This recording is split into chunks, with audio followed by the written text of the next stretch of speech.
My name is Corey Carlson. I'm with URETEK Holdings, and it's 11:02 Eastern Time, so we'll go ahead and get started. Robert, if you could please start the recording. That would be great. Well, good morning, everyone, and thanks very much for joining our webinar. We actually conducted this webinar last Friday and had a very nice attendance, but we also had a few people who couldn't make it, so wanted to not only kind of do a repeat, but also continue to invite others who were interested in this infrastructure space. What we'll talk about over the next hour is really making sure that we are addressing our aging infrastructure needs as a country, but also as civil engineers, geotech, general contractors, municipalities, all of us that are on the phone call or webinar, and that we're not just treating the inside of the pipe with a reline or CIPP cured in place, but we're also taking attention to the outside of the pipe, which is actually the soil and the voids that have been created over the years due to the water erosion, the compromised, basically soil foundation. So that soil structure interaction that is so critical to the overall design of the infrastructure when it was first put in the ground. Well, we need to make sure that we are also respecting and addressing that when we have to do rehabilitation. So the first part of our presentation, we'll be talking about URETEK, which is using a polyurethane chemical grout on the outside of structures, as you can see by that picture on the left-hand side, where we can come from the surface or be inside the structure to inject and fill voids, displace water using a expanding chemical grout. That takes care of the outside of the structure. The inside of the structure, we'll be talking about centripipe, where we use a centrifugally cast concrete and fiber mortar mix to basically spin onto the existing structure to give it an extended service life of 75 to 100 years. So making sure we're talking about both the outside and the inside. So the first portion will be URETEK, and the second part will be centripipe. Just a couple of administrative notes is on your presentation on your screen, you can see an area for questions and raising your hand. So you can click that icon, raise your hand, and type in the question. And throughout the webinar, we will wait for a couple questions to build up and then address those questions, as well as have some questions here at the end. We will offer one professional development hour or continuing education, depending on what your state calls it.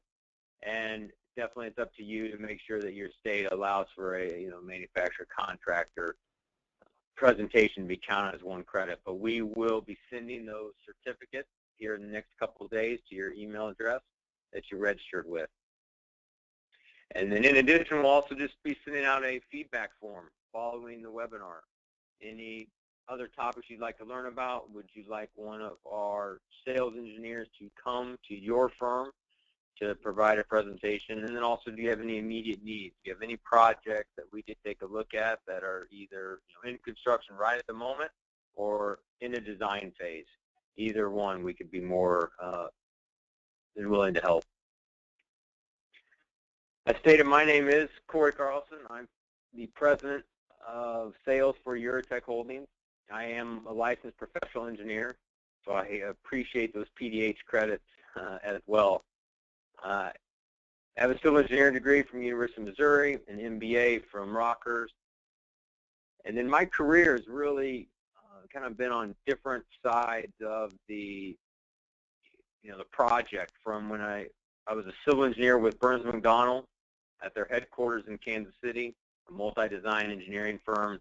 So I got to see what it was like to specify products or specify different solutions, understanding the value engineering process.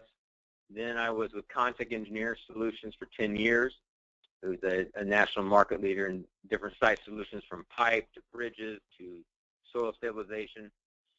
And then I've been with URETEK for the last 18 months, which is a blend of both of those, where it's a contractor but also driving specifications to try to get some of these solutions, into the ground, and then we will self-perform as a contractor. Which leads us to URETEK Holdings. We are a contractor that has 30 sales engineers throughout our 31-state territory. Our sales engineers call on civil engineers, geotechnical engineers, municipalities, DOTs, a variety of different people in the civil engineering construction space. We are headquartered in Lakeland, Florida, which is in between Tampa and Orlando. But as a company, we have been significantly involved in soil stabilization utilizing geotechnical solutions. And we have insurance and bonding to allow us to participate in larger projects. And we also have a safety culture that we are very proud of, with an EMR of 0.75, as well as drive safety through our weekly meetings that we have on the operations team. And we perform work in all end markets: infrastructure, commercial, residential, government. And so definitely you'll see that throughout our project profiles that we will talk about. Some of the different customers we work with. Obviously, today's webinar is focused on infrastructure, and we have upcoming webinars that will address some of the other end markets that we work in. So of all the different webinars that we do, why did we want to particularly focus on a trenchless webinar today? And really it's because we all know that our aging infrastructure is in significant need here in the United States. But we also know that there is money being used to address some of those needs. Obviously, we all know it's not enough, and we continue to see how infrastructure will collapse in the street, which then will cause a sinkhole, or basically a collapse of the pavement on the surface. And so we recognize that there is money or capital expenditures on our aging infrastructure. What we want to address today is make sure that we are using that money to fix the overall problem, not just the symptom. And what I mean by that is, sometimes if we see that the pavement is starting to deflect, or maybe the surface area is starting to form a sinkhole due to soil stabilization issues, we just want to address the surface, when in fact the real root of the problem may be 10 to 15 feet down in the ground, where there was a storm sewer, sanitary sewer that had a leak. We don't want to stop just there. We want to make sure not only are we going to reline or rehabilitate the pipe using a variety of methods, whether it's the CIPP or cast in concrete, but also are we addressing the outside? Because as that storm sewer had a leak, not only did the water start to flow through the soil into the pipe, it also brought in the fines in the soils, and now you start having a drag down of all that soil being compromised. Which leads us to getting more into the meat of the webinar, the outside and the inside. You can see a picture here on the left of the outside. We'll talk about this project more here in a few slides, but that is reinforced concrete pipe in very, very good condition. It just was in a levee that had basically the water was piping along the outside of the reinforced concrete pipe that's starting to come in. And so we just don't want to reline that pipe, because that water is still going to come in, and then it would find its way in the annular space between the existing and the new pipe, which is why we want to treat the outside, because you know that with that volume of water is also bringing in a lot of soil and fines. And the picture on the right just shows the inside of the pipe, where that pipe is still serving its purpose. It is still flowing water. It is still, other than the invert, it's still in fairly good condition. But by utilizing scissor pipe, we can bring that back to its original service life. And so that will be the outside and the inside, really having a kind of a turnkey solution for your customers as we work together on the solution. Here's an animation that kind of gives you the visual of what we've been talking about. The picture on the left, I understand this animation is a little dated, but it still does a nice job to kind of draw the picture of what we're talking about. So the picture on the left shows the manhole and the depression in the pavement at that manhole.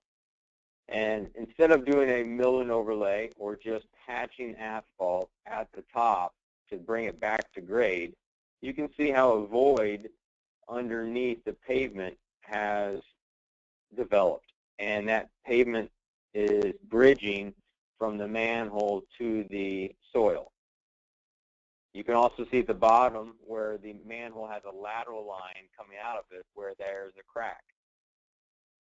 This whole system may have been compromised due to that one crack where the water started to come through, brought down additional soil, and then started to bring down the pavement. So on the picture on the right would show that we could, from treating the soil with the chemical grout, we will fill the voids, displace the water, and bring back that soil to the original bearing capacity that was designed by the civil engineer.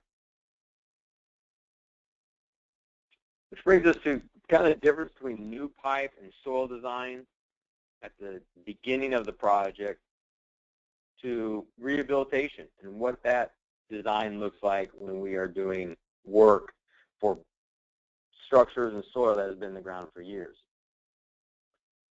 So when we take a look at new pipe, an engineer gets to choose a different soil, the embedment that they want to use. Do they want to use the in-situ material? Do they want to bring in backfill? I mean, the engineer has all the options in the world at that moment to choose which embedment. They also know what the trench width is going to be designed for the contractor to be using. They also know the compaction level of the embedment material. They will specify 90% per octar.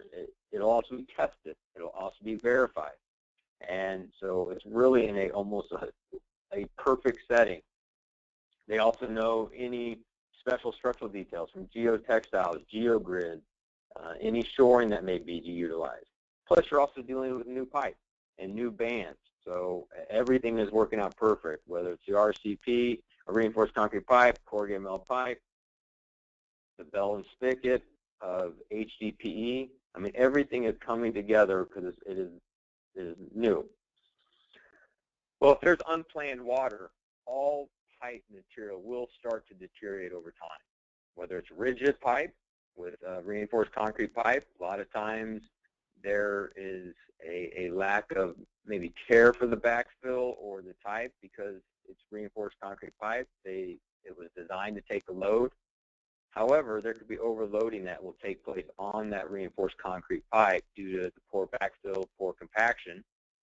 And with short pipe sections of 6 feet or 8 feet long for reinforced concrete pipe, you'll start to have some settlement, or the different sections will start to move a little bit, which leads to the joint failure and that water being able to penetrate those joints. Also, if you have the presence of MIC corrosion, the microbial corrosion and sulfuric acid, that will start to corrode the cementitious material on the outside of the reinforced concrete pipe. So with any unplanned water, rigid pipe is at risk. And the same thing for flexible pipe, where you can have invert corrosion. You also there can have the same type of joint deterioration using a plastic or a metal pipe and some shape deflection. So that then brings us to the rehabilitation. So now this pipe has been in the ground for years or decades, but it is time to address. And that's where we as civil engineers, geotechnical, and municipalities need to make sure that we are looking at it from a holistic approach and not just the pipe itself. So when you do the rehabilitation, obviously the engineer knows the existing pipe. It's easy to see the condition. You can walk down, take a look at where the culvert daylights, and assess the condition of the pipe. But a lot of times the voids are not determined, and through whether it's GPR or some other detection device to figure out what the voids look like on the outside of the pipe, which is something we need to do. As engineers, we're familiar with CANDY, the design program for culvert analysis. And even decades ago, the CANDY program acknowledged that soil structure interaction was critical to the stability of culverts as well as the overlying pavement at the top of the surface. So we have this third-party design tool that has told us that basically that soil-structure interaction is key. So as we do the design for rehabilitation, we need to not only take notice of the condition of the pipe. Obviously, that's a given. We do that very well.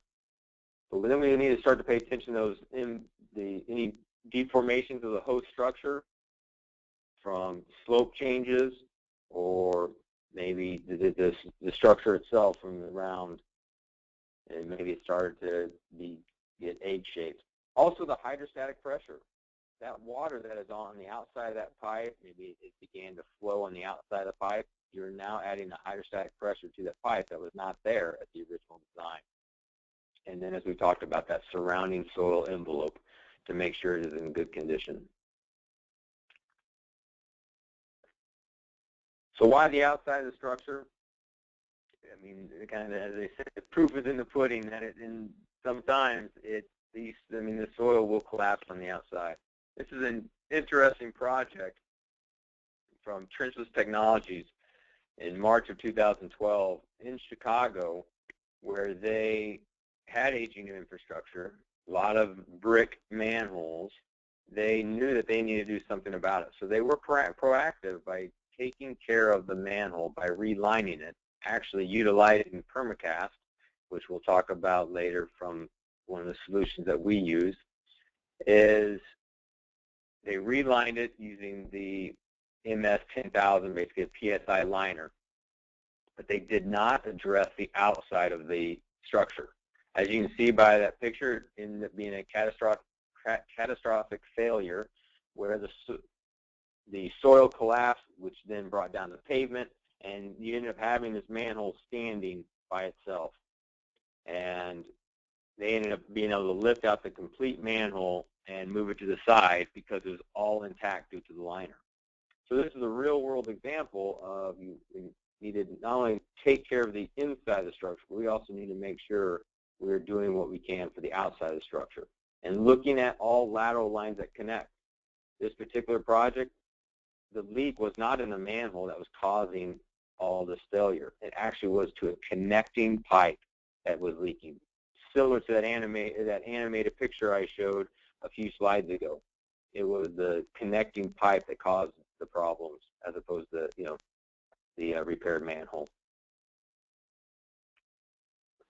So now we'll move on to getting more focused on URETEK, which is utilizing the chemical grout for sealing and stabilizing the pipe. As you can see by this rendering, there is the yellow, which represents the chemical grout on the outside of the manhole as well as the lateral line. We will address it from the surface, which you can see that red line, which represents an injection rod. Then we can also go inside the manhole as well as pipe if it's large enough for our crew to be inside. The technology of the polyurethane grout has over 25 years of applications, 85,000 various projects, residential, commercial infrastructure. So this is a technology that has been used throughout the world and throughout all different end markets. And now we continue just to add focus in some of these markets that we know can definitely utilize, such as infrastructure. How the process works is, we monitor our process from a variety of different ways. We will have level equipment at the surface to make sure that there is no movement if we don't want movement of the surface. But if we do want to do lift in a commercial application where we're trying to lift a concrete slab, we'll monitor to make sure we are in fact getting that lift.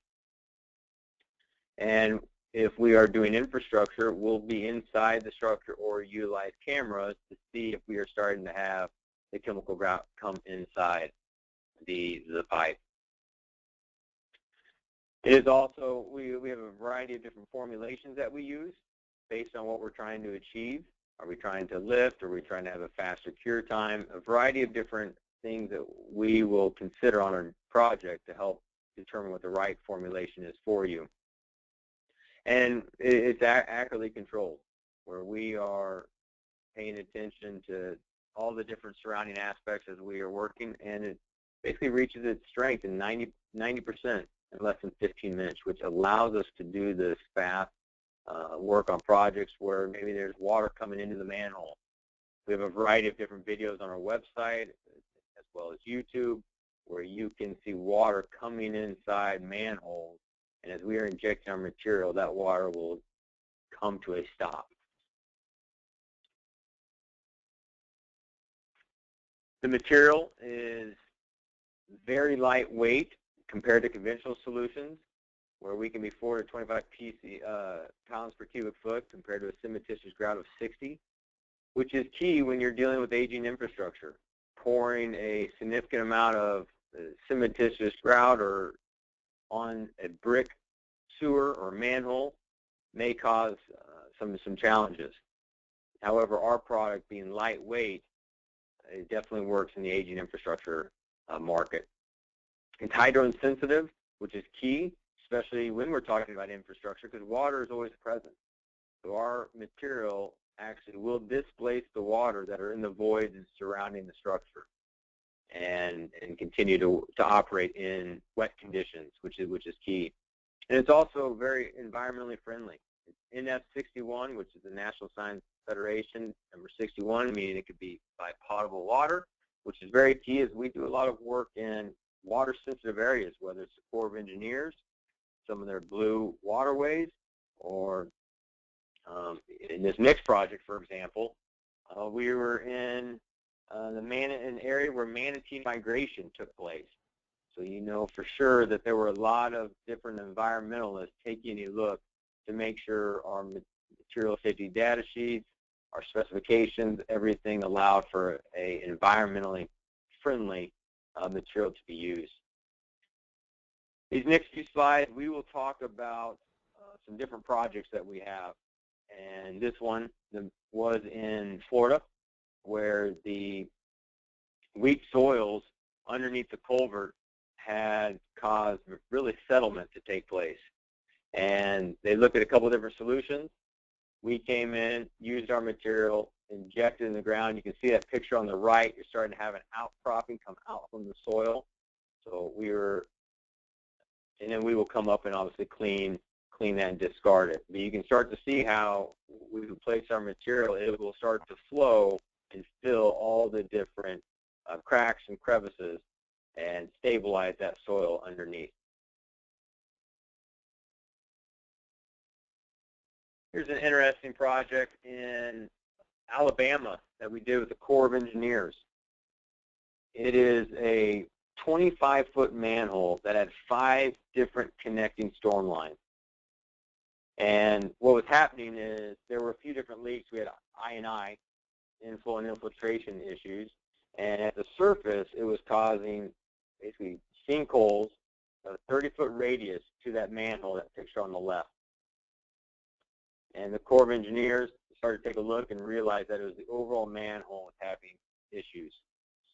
Just to kind of put in perspective, this project where we sealed as well as did some void fill around the structure, this is an $80,000 project. The only reason I share that is because every project is different. We do manholes that could be $1,000 or $2,000, but then we can do ones that are much more significant in volume size, and this one was $80,000.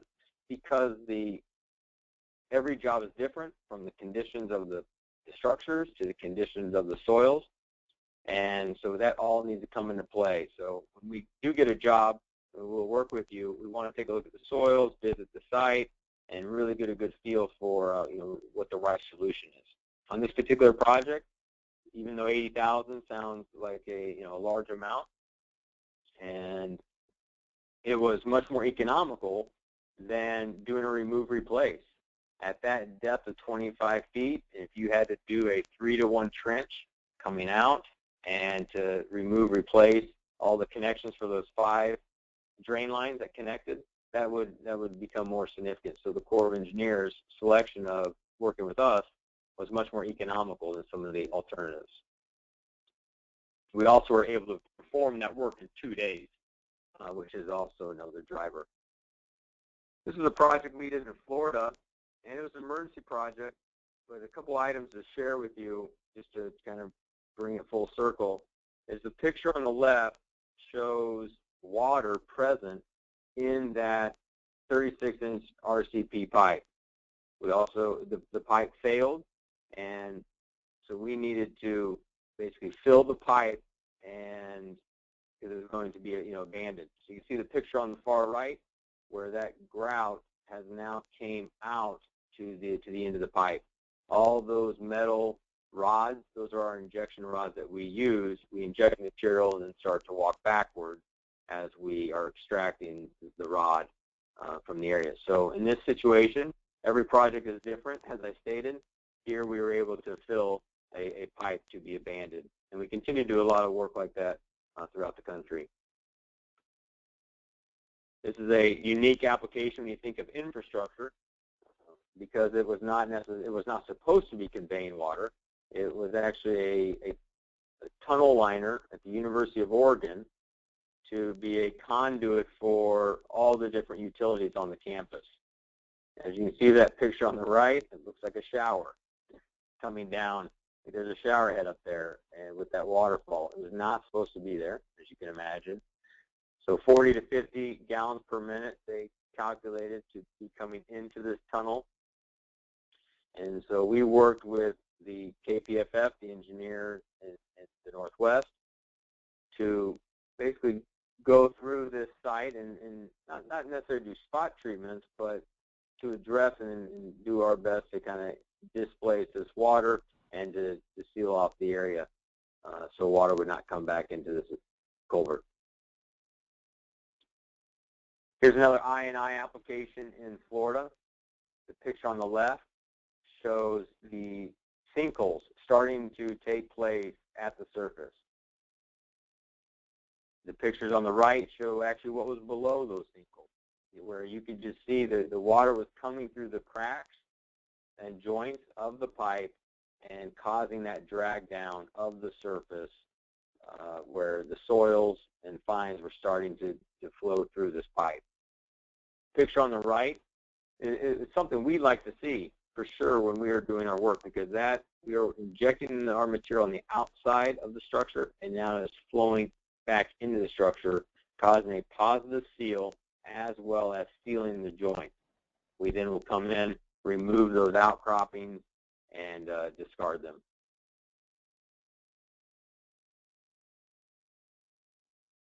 Here's an interesting project in Mississippi. This also is an emergency project. And not all of our projects are emergency. We definitely work a lot with engineers to do things, to design, to make sure we have the correct bearing capacity. But this one was another one where a sinkhole had formed at the surface, and as they started to take a look at, it was actually a 24-inch RCP pipe, reinforced concrete pipe, that had basically just shifted in elevation due to different loads and settlement of the area. You can see that picture somewhat in the middle, where those pipe sections are significantly out of alignment, and so they had to do excavation. But in this situation, instead of just injecting our chemical grout, we will do this in situations where we have large voids that we're trying to fill, where we will have number 57 stone, or sometimes we'll use sand. It all depends on the part of the country we're in and what is more readily available. But we will use the 57 stone. As you can see that picture near the right edge, a dump truck is dropping in the 57 stone, and then we will come in and inject our material. So we'll take that loose aggregate, inject our material, and it starts to encapsulate the aggregate, making it one monolithic mass. And so that was the quickest repair that Mississippi could find to do. This project was completed in just 2 days. And you can see such that large excavation that some of the conventional solutions would not have worked that fast. Cincinnati, Ohio, we did a project with the Ohio DOT, and I-275 is basically an interstate that loops the city. They had surface at the pavement on the highway was starting to deflect.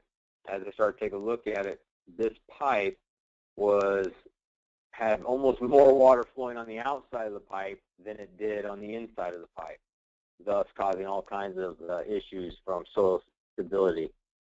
And what we ended up doing is injecting at the 5 o'clock and 7 o'clock positions of this pipe, and we also injected basically like an injectable barrier at the upstream and downstream end, created a dam so water wouldn't flow underneath the pipe, and then we did our 5 and 7 o'clock positions. We do that with pipe because at the 5 o'clock, 7 o'clock position, as it starts to expand, it follows the path of least resistance, so it will start to wrap around the pipe and go towards the top. And so that way we are starting to encapsulate the pipe in those areas that we are injecting. This is a neat kind of picture time lapse, if you will, for Alabama, where we can see a box culvert was not operating correctly at all. As you can see the picture on the left, the water was flowing below the box culvert. As you can see, that box culvert, the concrete is completely dry on the before picture, and for the upstream end on the left. If you take a look at the picture on the right, the top one, that before picture, also the downstream end is completely dry, which, as you know, is not supposed to be that way. And so what had happened is, just due to all the settlement, is what caused this issue. So we came in and we were able to lift the culvert and pavement 2.5 inches, as well as inject our material to fill voids, and basically put in kind of those injectable barrier dams to get the water to flow the way it should. And as you can see the after pictures, now the box culvert is doing what it was supposed to do, which was have water flow through it. Here's the picture that I showed earlier in regard to the pipe on the water on the outside coming inside the pipe. This was in Georgia. It's a 72-inch reinforced concrete pipe that was in a dam or levee situation. It is in a levee. It is almost brand new pipe. It has not been in the ground very long, but just due to the settlement of the soil, you started to see that these joints became misaligned. And you can see by the amount of water coming in, there was a significant amount of water on the outside of this pipe that was flowing back and forth. Customer did not want to remove or replace the pipe because it was brand new, it was in great condition, but they wanted to fix the joints. You can see the picture on the right, down there in the haunch of the reinforced concrete pipe, down there in that 5 o'clock position, is cementitious grout. They had tried to use a conventional solution, and it failed. It just became too brittle with the presence of all that water, and was not the right solution. So we were able to come in once again, do the 5 and the 7 o'clock injections with our material, and able to do the work in only 6 hours.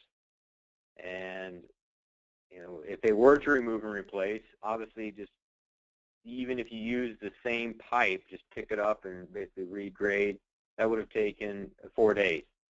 And the customer definitely did not want to do that. And so not only were we less expensive than the cementitious grout, we were also more economical than just doing the remove replace and able to do it in a faster standpoint.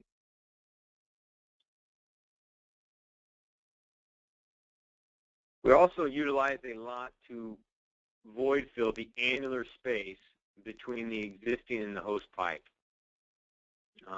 for a variety of reasons. This particular project was with the Alabama DOT, and conventional solutions usually utilize a flowable fill, and it's kind of a multi-pour process where you have to create the dams at the upstream and downstream end, and then pour the flowable fill in lifts, allowing it to cure, which takes time. And if the road is kind of of critical use, maybe it takes people back to a particular school and the road you can't close due to school buses, or it's heavily trafficked and you don't want to close the road. An advantage that our chemical grout has we don't have to worry about lifts or cure time. Because it cures so fast, we are able to do most of our installations in one day, as opposed to having to worry about multiple days, closing down lanes or maintenance of traffic, some of those concerns that you may have. And so in this particular situation, we will inject the material and then start to walk back as it fills the area. We know the volume of our material when it is in expansion, and so we can calculate basically what that volume is going to be to give our customer the exact in volume that they do need.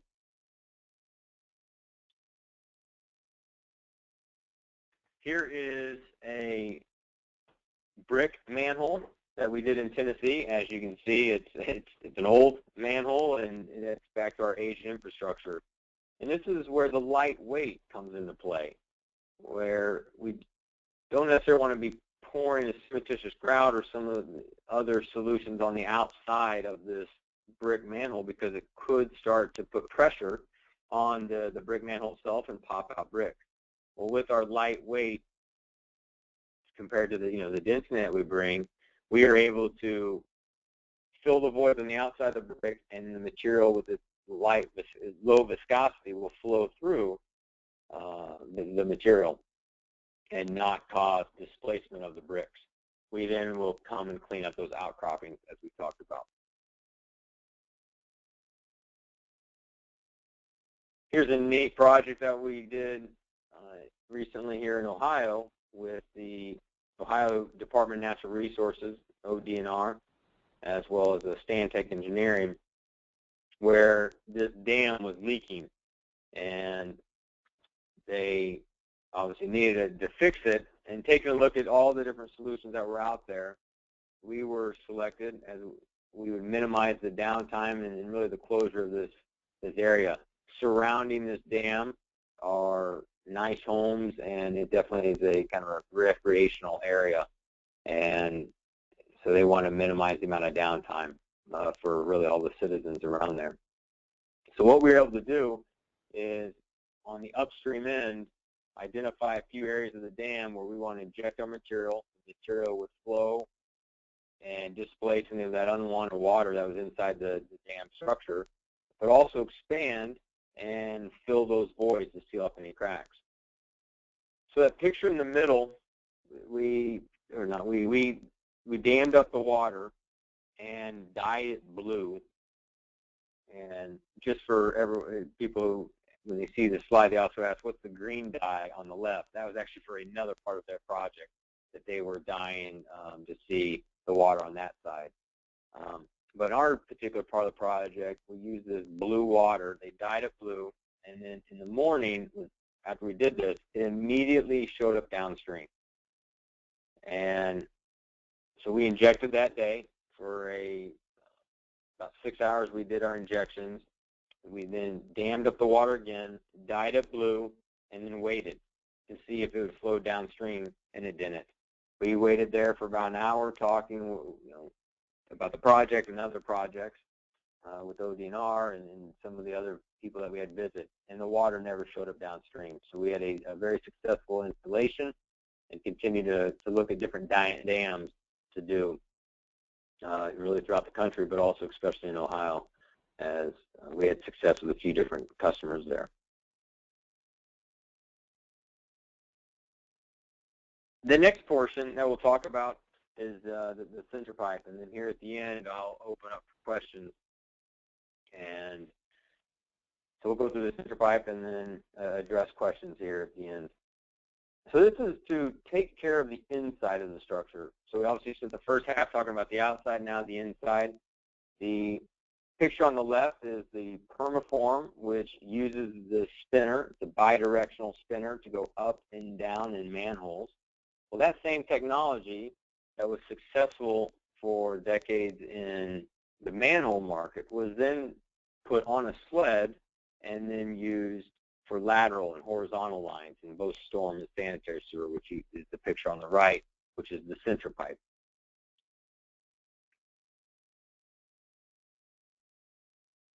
The spin caster for both permacast and sinter pipe is bidirectional. That is key if you are specifying any of this type of work, because you'll spin it on one pass clockwise, and then on the second pass you can do it counterclockwise. That way you're getting a monolithic and fully structural pipe.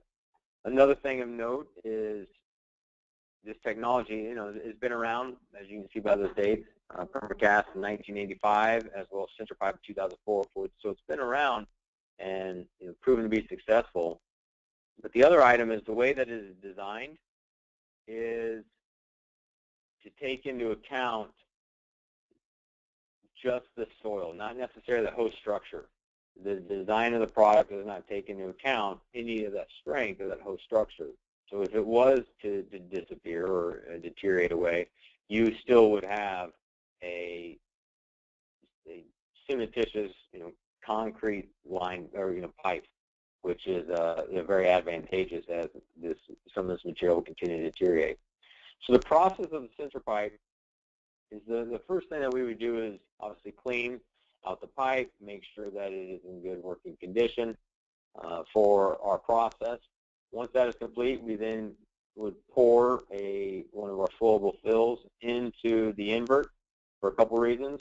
Not only one, to give a solid surface for the sled to work on, but also it does fill some of those voids that have eroded over time as that maybe invert has been gone. And if you just want to treat the invert, this is one way, and you can stop here.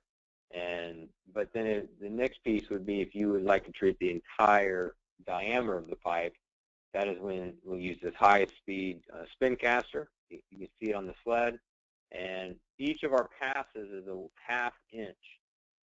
Depending on the project, that may be sufficient. Depending on the static and dynamic loads and the condition of the soil, condition of the pipe, and really everything going into play, that may be all we need. We also may go up more and do a couple passes there if we're going to see about 1.5 inches. It just is driven really by those site conditions. Also, the spin caster can start and stop at any time.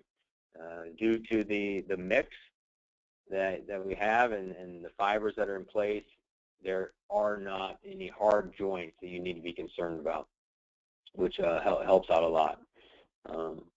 Also, from a quality control standpoint, the mix is in the bag, if you could say, where it is all manufactured in a facility, the right mix of the cement, the fibers, and on site is when it is basically put through a pump and mixer and installed. So there's nothing taking place on site where we're trying to doctor up the mix and make it work. So from a quality control perspective, you are basically getting what you asked for from a specification standpoint. Design methodologies, I mentioned, we take into account what that pipe diameter and depth is, as well as the water table. That's all part of the site conditions. What's the hydrostatic pressure that this pipe is going to see? What's the dynamic static loads, the traffic loading, and that all comes into play. And we aren't necessarily concerned what that existing pipe is because it's no longer serving the purpose that it should.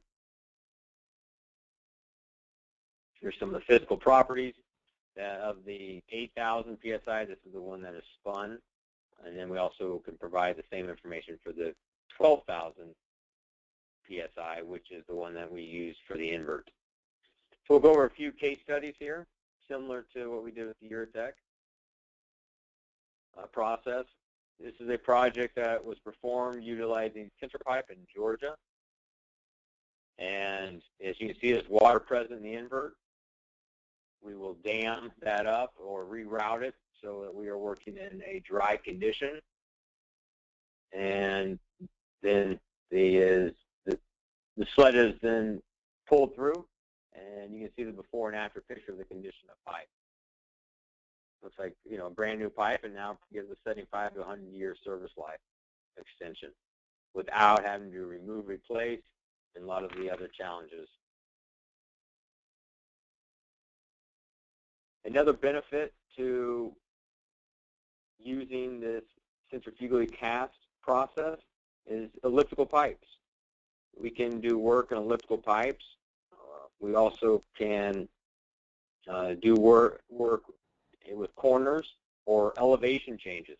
If for some reason there's been some changes in the elevation, whether it's planned or unplanned, the slopes, then we can work in there because the sled will just basically go at the slope of the pipe.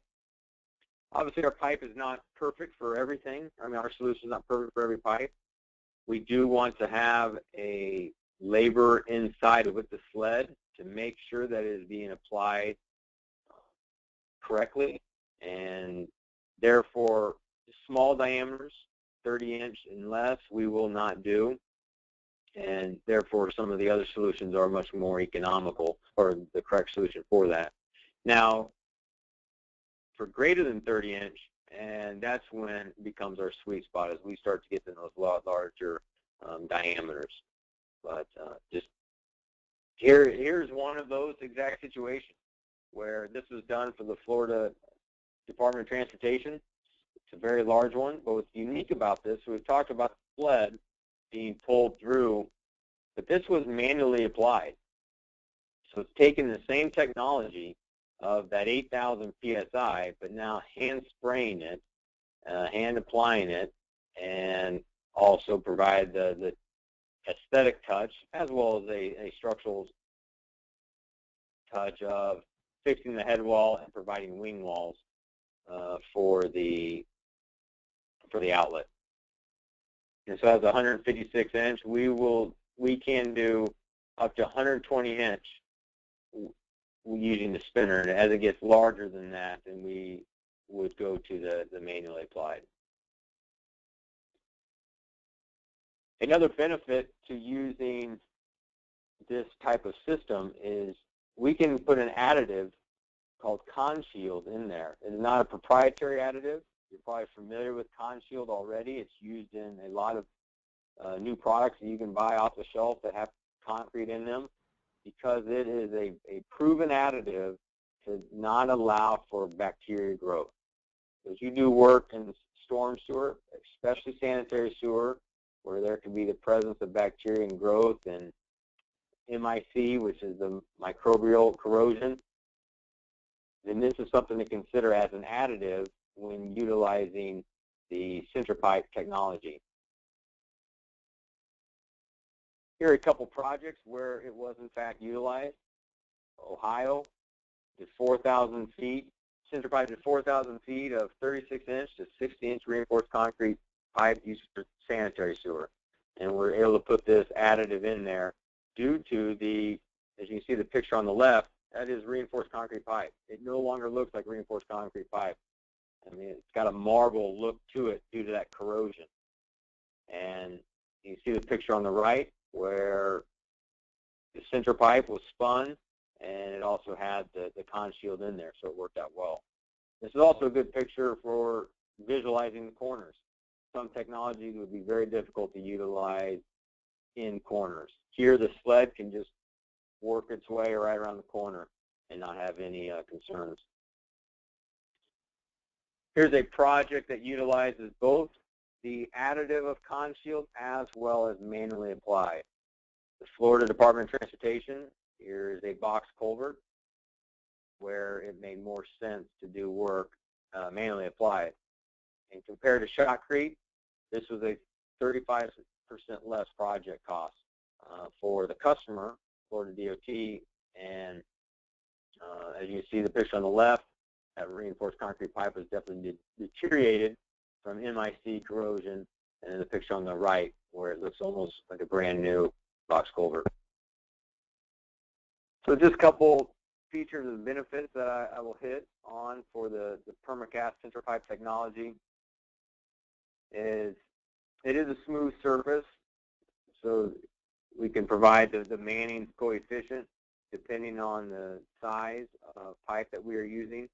But what it does is it allows you to have almost that same hydraulic capacity that you had on the original design project, which is a huge benefit because we're not drastically changing the diameter, and it is smooth, so we can almost keep the same Manning that was originally there. It is fiber reinforced and very environmentally friendly, and so a lot of the same value proposition our URETEK chemical grout has, we see that here as well. Before I open up to questions, just a few items. We do have a couple webinars coming up.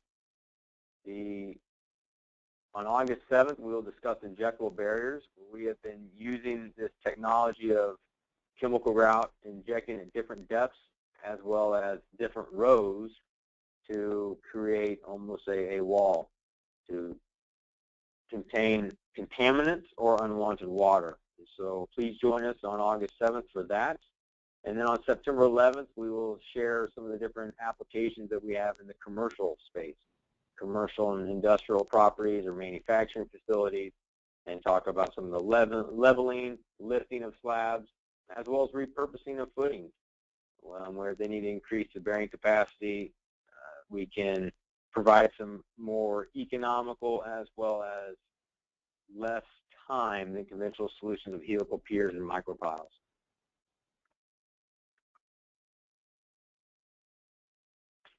I will now open up my audio here on the computer for some questions.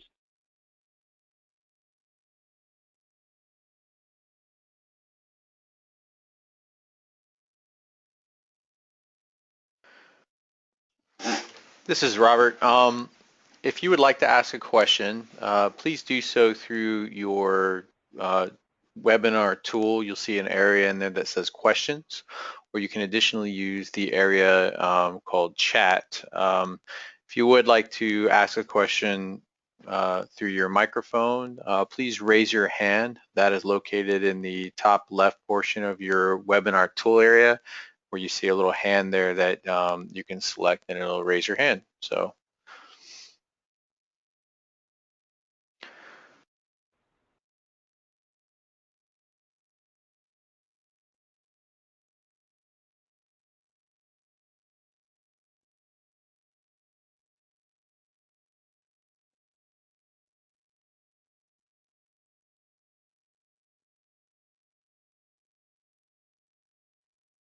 I had one question that just came in, Corey. It is, how well does Centripipe perform in freeze and thaw conditions?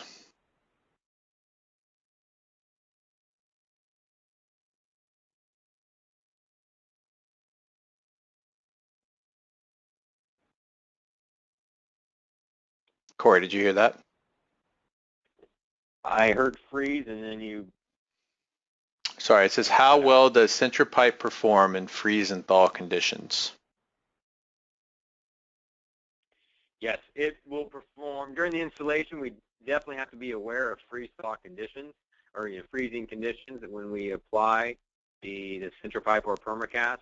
But once it is installed, it performs great year-round. I mean, just to, I guess, give an example from this presentation, you saw that manhole that was in Chicago, and that's a year-round. Obviously, it has its cold winters and the freeze-thaw issues there in Chicago. But from a freeze-thaw, once it's installed, we do not have concerns. We definitely have to be aware of it from an installation standpoint. Thanks for the question. Another question was, will the slides be available for late reference? I can answer that. Yes, they will. We'll be sending an email shortly after this presentation, one for your PDH credits, but also with a link for this presentation.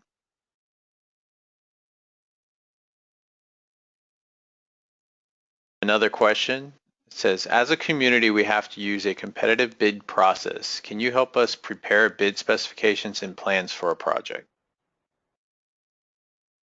Absolutely, we can. And as you saw throughout the webinar, we've done work with the Corps of Engineers, we've done work with different DOTs, all of which are in the same situation you are, which is want to have that generic specification. So we can provide performance-based specifications and do everything we need to help you make sure our name's not in there or things like that, so it is open to others. And what we also see too is, I mean, just as conventional solutions will continue to bid. I mean, they'll not only would we'd be bidding a particular project, but conventional solutions would continue to give you that second, third type bid where you're seeing how we're compared to some of the solutions you've used over the years. I have another question. It says, have you used the grout product with Hobus slip lining? This is regarding sealing the annular space.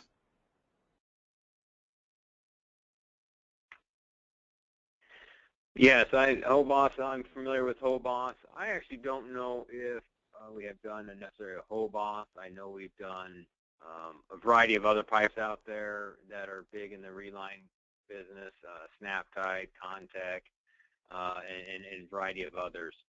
But definitely, if you have a project with the Hobos, let us know, and we can work together to figure that out. But I don't see that any different than some of the other products that we have been used on or we continue to consider.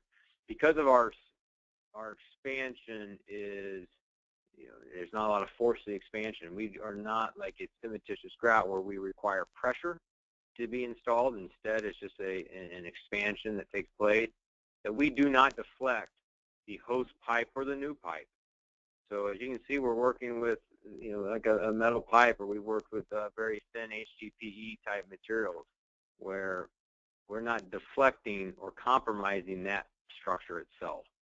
So no matter if it's a thin wall PVC all the way up to whatever type of material it is, our material is very good at just filling the voids and not necessarily causing too much pressure or expansion compromising the host or existing pipe. I have Mr. Sabonia, and hopefully I'm saying that correctly. He's got his hand raised to ask a question, so I'm going to attempt to put him in for audio. Mr. Sabonia, are you there? Mr. Sabonia, I've unmuted you if you're able to speak.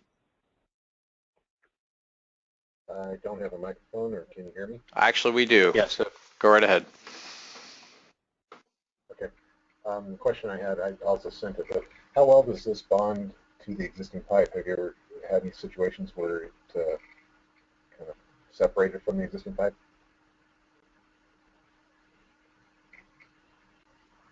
Yes, it does. It does bond well to the. I'm not aware of situations. I mean, where it has started to fall in or things like that. But it does bond well to the existing pipe, and we can provide information post this webinar on how it reacts and performs with all the different materials, whether it's clay, reinforced concrete pipe, storm, or metal pipe, whatever you're utilizing, just to give you a level of comfort, and so we can talk to you about that. But a lot of times that existing pipe is just utilized as a form. It allows us to spray against something because our material creates, that center pipe creates a monolithic pipe. So it ends up almost becoming its own pipe in one. So if the outside, sorry, continue? I was just going to say, so it doesn't really need to bond to the existing pipe. Yeah, that's correct. I mean, it will stay there, but if that pipe was to disappear, that's okay. Okay. All right, thank you. And may I also mention that's where the outside portion of the presentation comes in as far as stabilizing the external soils for potential issues such as I&I or any type of water infiltration.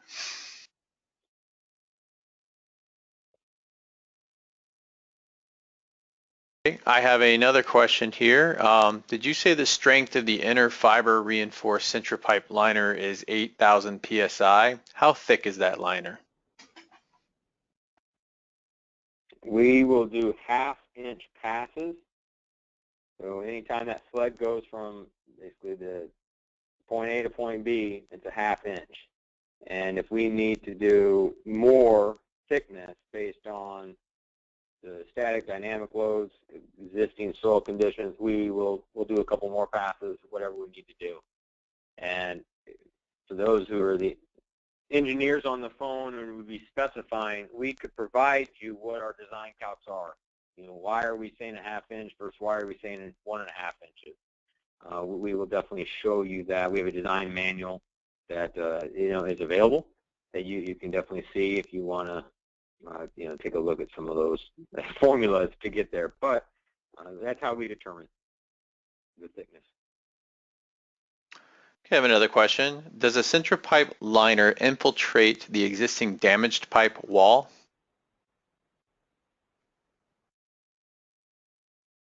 No.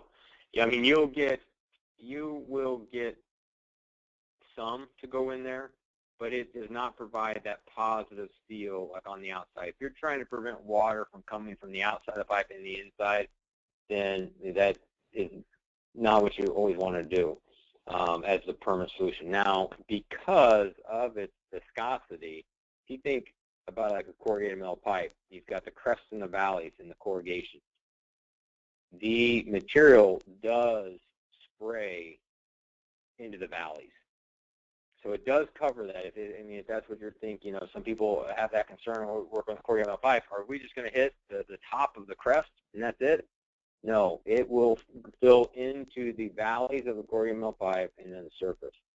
And just to take it, I guess, one step further, that ½ inch that we talk about on pass, that is from the crest of the corrugated metal pipe and out. So everything that's filled in the valley is quite honestly just an additional material. We don't consider that into our thickness. I had a follow-up from the question about the center pipe liner being 8,000 psi, and the question was a clarification on if it is it 8,000 psi?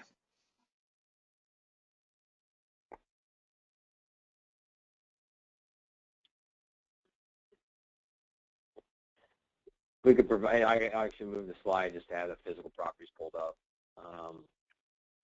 And after 28 days, when it does cure, it is at that 8,000. When it is applied, it's not there, it hasn't cured and reaches full strength, so it is at a 3,000. So just like similar concrete products, it definitely has this PSI where it has to achieve with cure time.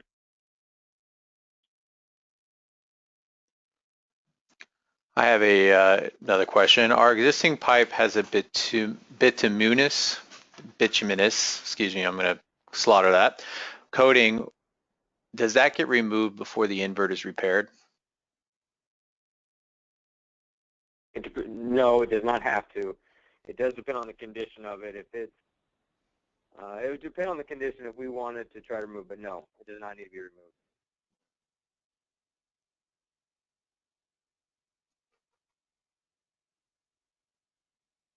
That is currently it for questions at the moment, unless anybody has any additional.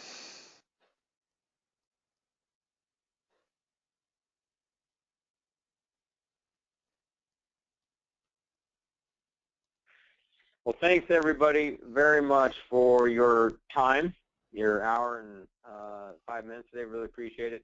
Please stay connected with us. We have our social media up on the screen now, the Facebook, Twitter, and LinkedIn. We definitely love being connected with all of you. So please continue to reach out. We have upcoming webinars, as we talked about, and love to help you out with additional projects. So we will be sending out a follow-up questionnaire, not only for your PDH or continuing education, depending on what your state calls it, but also how can we help you? We cover the 30 sales engineers over 31 states, so we want to come and see your team, meet with your firm, and do a lunch and learn, as well as help you on any projects that you do have. So thank you very, very much for your time. We look forward to working together. Thank you.